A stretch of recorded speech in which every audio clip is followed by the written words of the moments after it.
watching Channel Africa Conversations. This vehicle will have a maximum speed of just over 100 kilometers per hour. So for city driving, that it's perfect, it's practical, and the battery will survive your normal commute to and fro from work or mom's taxis or students and so on. So that's really the initial application. Hello and welcome to Channel Africa Conversations. I'm your host, Peter Ndoro. South Africa is stepping boldly into a new era of industrial innovation, and leading the charge is Nechan Naicker. He's the founder and CEO of the Megamillion Group. With over 30 years' experience in mining, energy and manufacturing, well, he's now driving one of Africa's most exciting ventures, and that's the Everyone electric vehicle. More than just a car, it symbolizes African ingenuity and ambition. Alongside it, well, the Megamillion Group's new lithium-ion battery gigafactory in Guga places South Africa squarely on the global EV value chain, leveraging the continent's rich mineral wealth. Today we'll hear Nechan's story, his vision for Megamillion, and how this bold initiative could reshape Africa's industrial future. Nechan Naicker, thank you very much indeed for joining us on Channel Africa Conversations. Thank you, Peter. Thanks for giving us this opportunity. Nechan, let's start with your story. Take us through what inspired your entrepreneurial journey. How did it lead to the creation of the Megamillion Group? Well, thanks. That's an interesting one.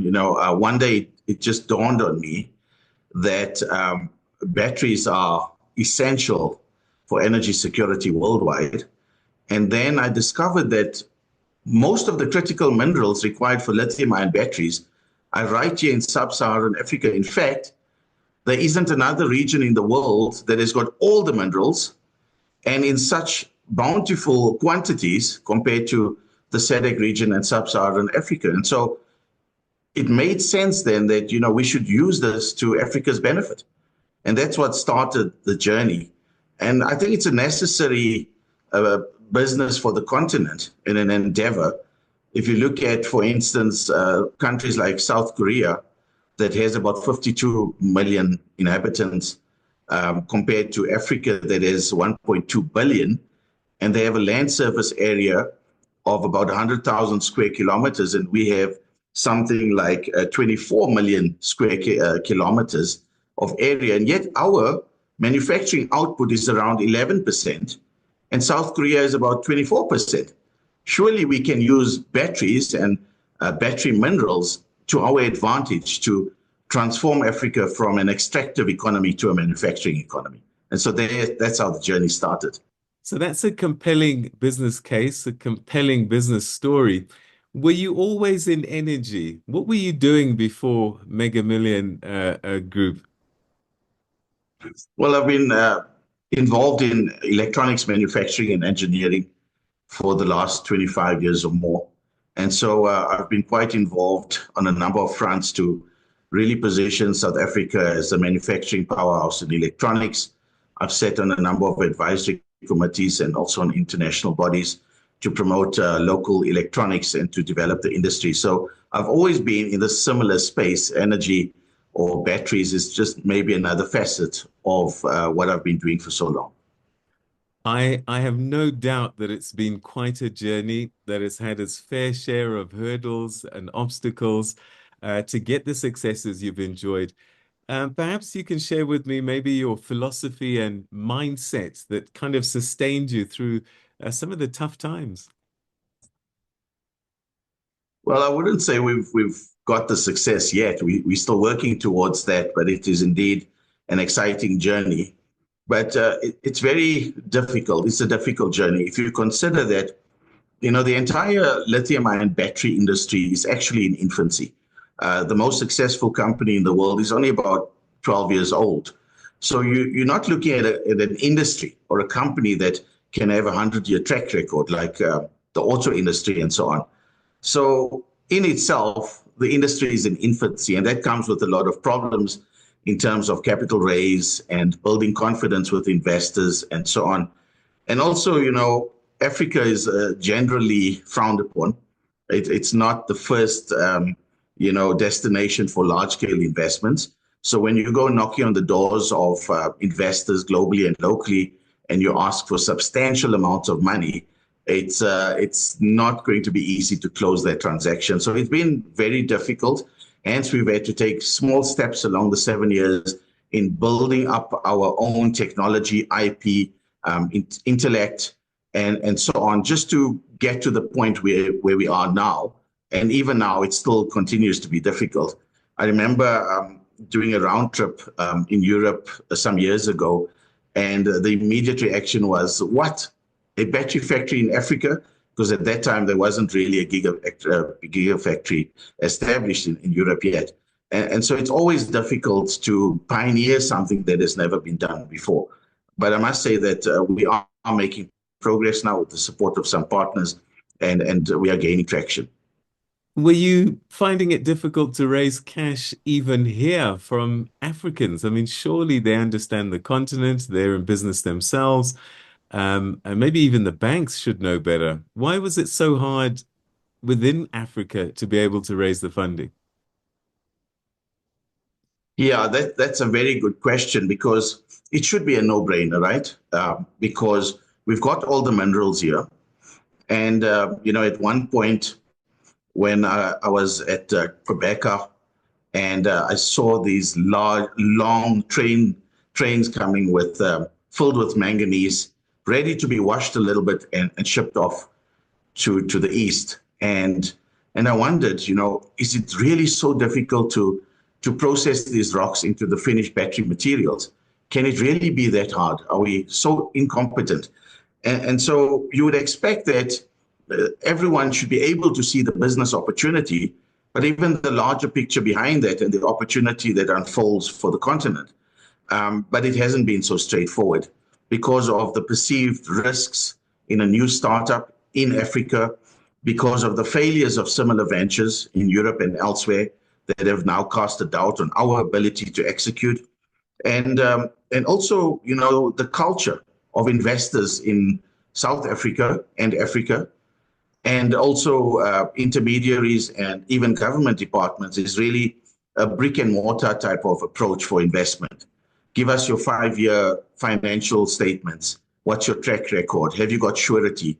For a startup building up a brand new industry on the continent, where do you get this from? And so that has been a major, major obstacle to unlock investment. And that is why we went on the route of creating our own offtake to demonstrate that, yes, we can make it happen, and there is an opportunity.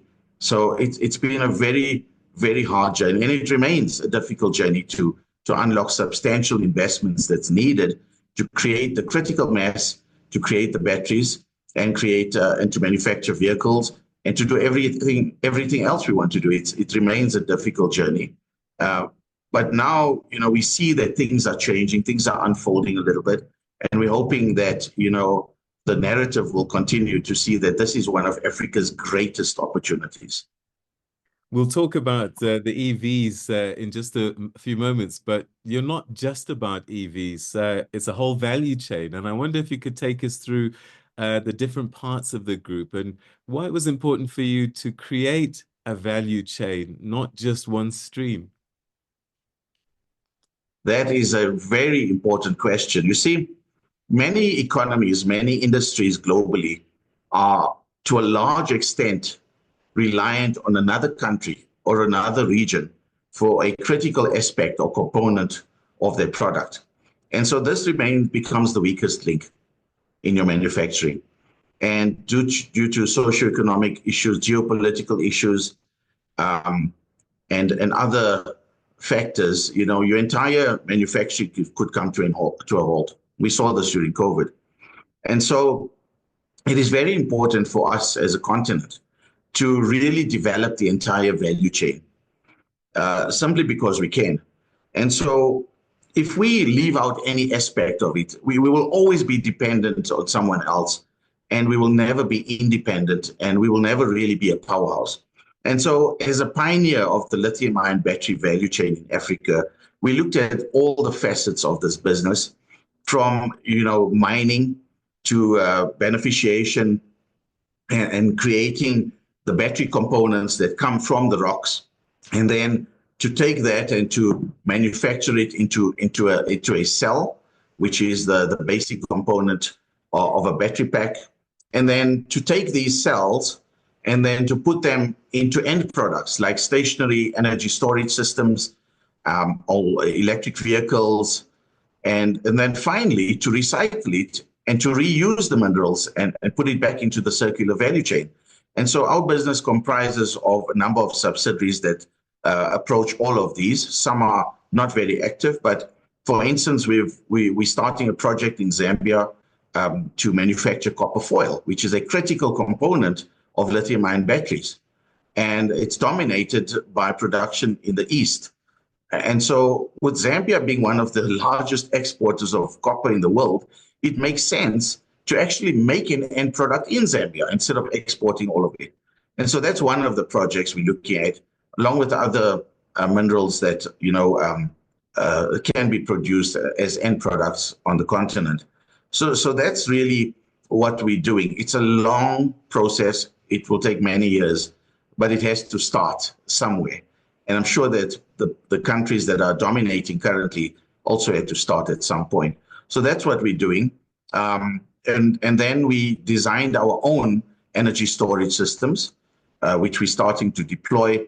And of course, we're going to discuss it, but electric vehicles is really the stimulus for this business because it creates the demand for batteries, it lowers the prices, and it just makes the whole business work. And finally, it's the recycling. So we've already started a project funded by Sanedi and in partnership with UWC and Mintech and NMU to start our first battery recycling pilot plant at UWC. So we are busy with all aspects of the value chain simply because someone has to pioneer it. And eventually, hopefully, it will grow into a substantial business activity for the entire continent. All right, let's talk about this EV. Everyone, what sets this vehicle apart, both technologically and symbolically from others in the market? So you will always be chasing your tail if looking at features and parameters such as speed and so on and so on.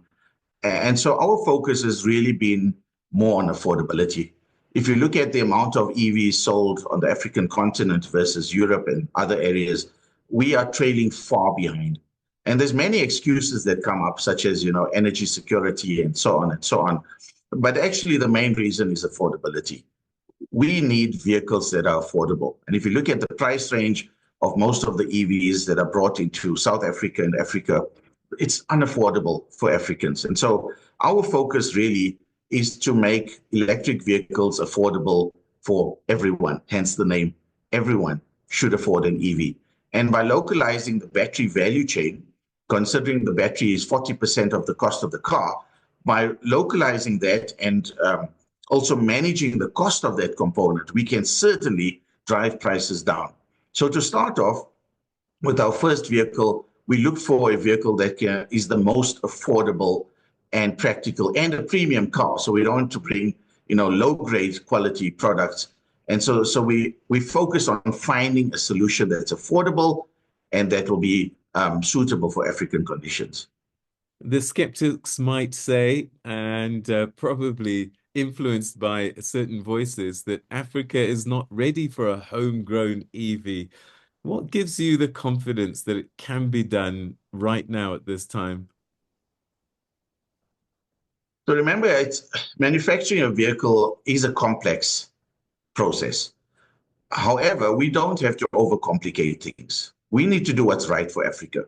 So our approach is partnering with a top-tier manufacturer in the world to bring in the vehicles as semi-assembled and then to put in certain major components like the battery and a few other items, which will very quickly bring us to 51% local content, which brings us and makes us a true local African OEM.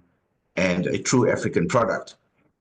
So we're not complicating the business. It's actually very straightforward, but our partners are supporting us in a tremendous way to simplify and to phase in this manufacturing.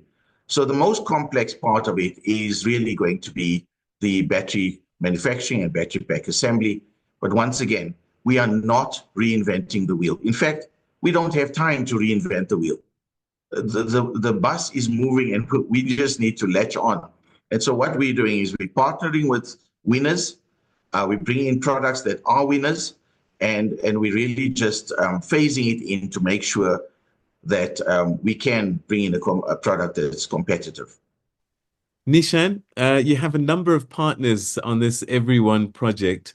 Tell us who's your partner in terms of the vehicle itself. So our partner is actually the SAIC group. SAIC is a very renowned top-tier auto manufacturer in China who acquired the MG brand a number of years ago. But they have a number of other families of vehicles, such as Wuling and so on, under the umbrella. And so we were looking for a vehicle that could tick the box of affordability while still being a premium vehicle. And we found that under the MG umbrella, the vehicle that's made in India called the MG Comet. And so we then, over a long period, entered into discussions and had to sell our story to say that, auto manufacturers should actually partner with someone in Africa for their own long-term survival and sustainability, considering that there'll be a war for minerals if, there's already a war, but it's going to intensify, and rather have a partner in Africa. And so we managed to convince, SAIC Motor and MG Motors to give us this wonderful opportunity. And they had the foresight to say, let's take a chance on Megamillion. And so we're very happy that, they've given us this permission to import, manufacture, distribute selected vehicles that we choose from their basket of products into sub-Saharan Africa using our own battery. And definitely a heads up to, JSW, MG India for taking this leap and investing in Africa. Tell us a little bit about the battery gigafactory and how it fits into your whole EV strategy. So we need to manufacture cells on the continent because this is the low-hanging fruit. Manufacturing the components that go into cells is a little bit more of a longer journey, but we are starting with a journey. So right now, we've joined forces with a very recognized international figure, Dr. Henry Mao. He's a Canadian Chinese. And Dr. Mao opened the very first lithium-ion battery ever in China. He then went on to found a second gigafactory and even a third one. So in his lifetime, he's actually started 3 gigafactories. And that means that, there's very few people that have got the pedigree like Dr. Mao and the experience. And so we look for a partner that can help us to fast track this business. Because as I said, we don't have time to experiment. And similar to what some European battery startups have done to their detriment. So we found Dr. Mao. I found him more than 6 years ago. And we've walked this journey. And late last year, we decided that to really make things happen, we need to form a joint venture. So under this joint venture, Dr. Mao will be transferring all his skills, his process control, rights to his patents, even very importantly, some of his senior technical people, so that we can hit the ground running. So our goal is really to establish this battery gigafactory on African soil, and then in a phased approach once again. So we're very careful, and we're going to phase it in over a number of years, and then eventually, after a few years, we will be manufacturing the entire cell locally, including manufacturing of the anode and the cathode. But this is possible because we have someone of the caliber of Dr. Mao, who's been through it. He knows the pitfalls. He knows, the best equipment to use and the right ingredients. And he's got inroads to the supply chain in China, which we still drastically need in order to be successful. And so Dr. Mao comes with all of these ingredients to help us to fast track Africa's, battery factory business and in industry. I think you may have partly answered my next question, actually, because I was going to ask about the skills gap, given that this is pioneering work, new age technology in every respect. What are you doing to bring more young Africans into this green manufacturing revolution of yours? Well, that will always be a huge problem. And I think we will always be training. If you look at other areas of the world like China, South Korea, Japan, that are producing thousands of professionals every year and to supplement their growing business. So it will always be a challenge for Africa. And so what we've done is we've engaged with many of the institutions in South Africa to help us to develop the human capital for this industry. Now, we need to remember that we're not starting from zero. South Africa and South African government has been supporting the development many, many years. And some of the earliest lithium-ion batteries were actually invented in South Africa at the CSIR. And so at every university, like the Limpopo University, there's some specialities on advanced manganese cathodes. We've got universities have got pockets of intellect and IP that we can start from. And they've also engaged in some skills development themselves. So we are working very closely with these institutions to develop the curriculums and also to develop the necessary skill set to support the battery industry going forward.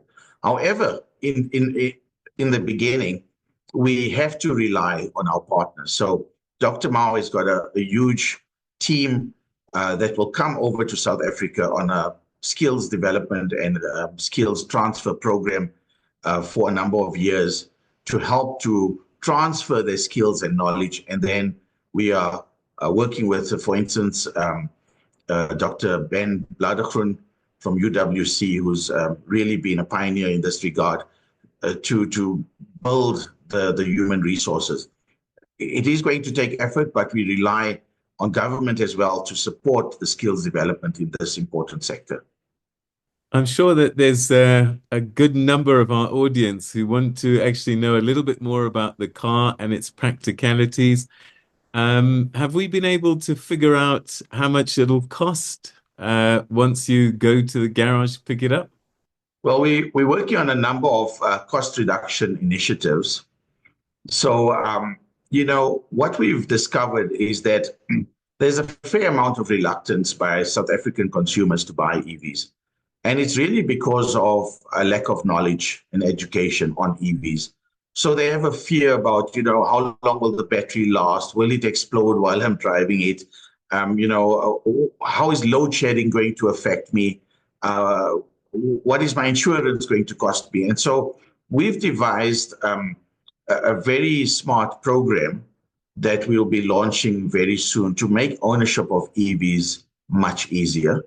And it is on a pay-per-kilometer basis. Our program is called Battery as a Service. So it's one price for everything, including the vehicle, the battery, the insurance, vehicle tracking, license renewal, tires and brakes, everything. Imagine paying, as an example, 2 rands per kilometer, including all of that. So we're really working very hard with our local banks to launch this. And so we're not very open to say a price, because we want to change the dynamics of the way cars are owned and to make it more affordable to the greater population so that everyone can afford an EV. But this, I can tell you, it will be by far the cheapest EV in Africa. And then the process of charging. I mean, are there sufficient charge stations? What will happen? Do you have one at home? What's the model? What are you looking at? So it's interesting, if you look at the amount of EV chargers in South Africa as an example versus the amount of EVs on the road, our ratio is a lot higher than the US and other countries. So contrary to popular belief, we do have a number of EV chargers rolled out in the country. But the most recent study by Deloitte indicates that a fair amount, about 80% of people owning EVs, will charge their vehicles at home or at their work.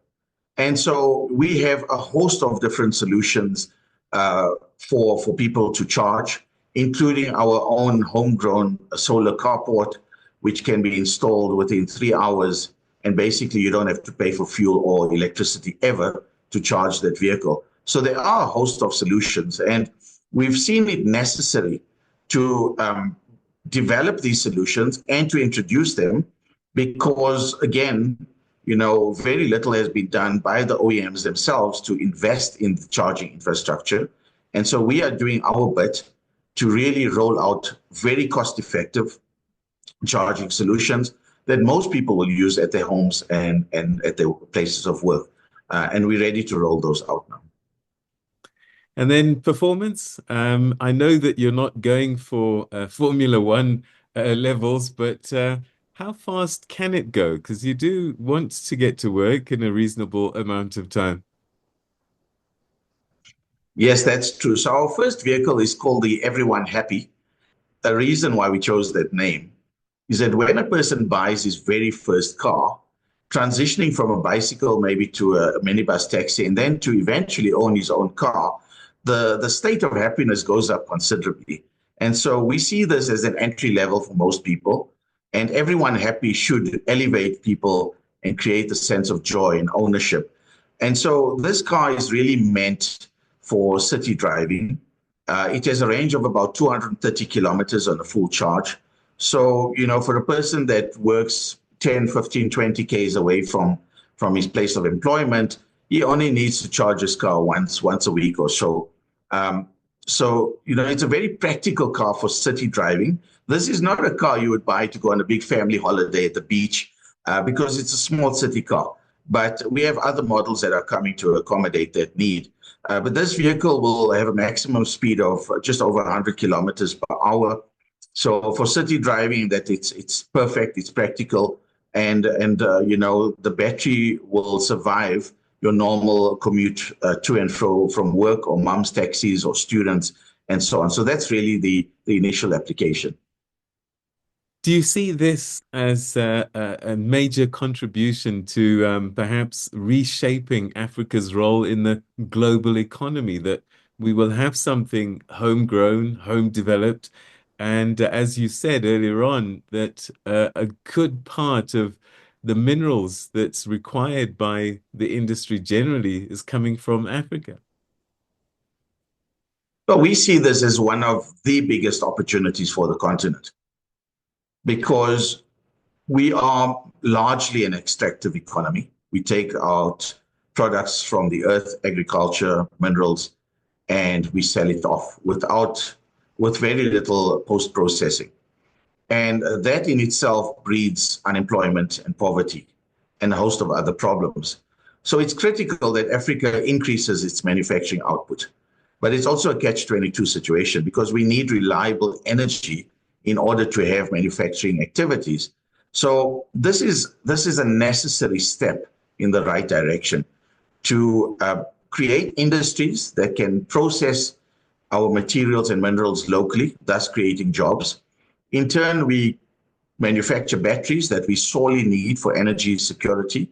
And all of this then will result in our ability to increase our manufacturing output as a continent. And we have to do that to move around the 11% of manufacturing output that sub-Saharan Africa is hovering around. We need to get to around 15%, even 20%. But that requires a lot of concerted effort from all countries in Africa to make this happen.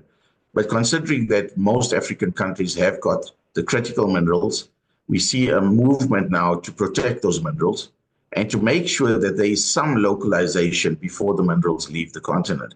So it's a step in the right direction, but we are also reaching out to other areas and countries and companies to say that Megamillion's project is not focused just in South Africa.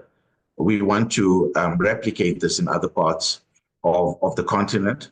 And together, if we pool our resources and also work under the Africa Free Trade Agreement, we can really use this as an opportunity to demonstrate that we are creating something very big and sustainable, and something that will benefit Africa in the long term.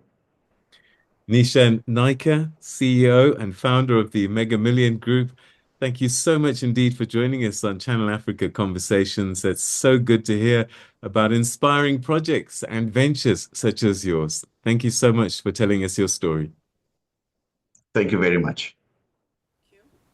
And that's how we come to the end of today's edition of Channel Africa Conversations. Thanks so much indeed for tuning in. Before we go, a reminder that we really would love to hear from you, and we'd like to hear what your thoughts are on the conversation that we've just had and maybe future conversations.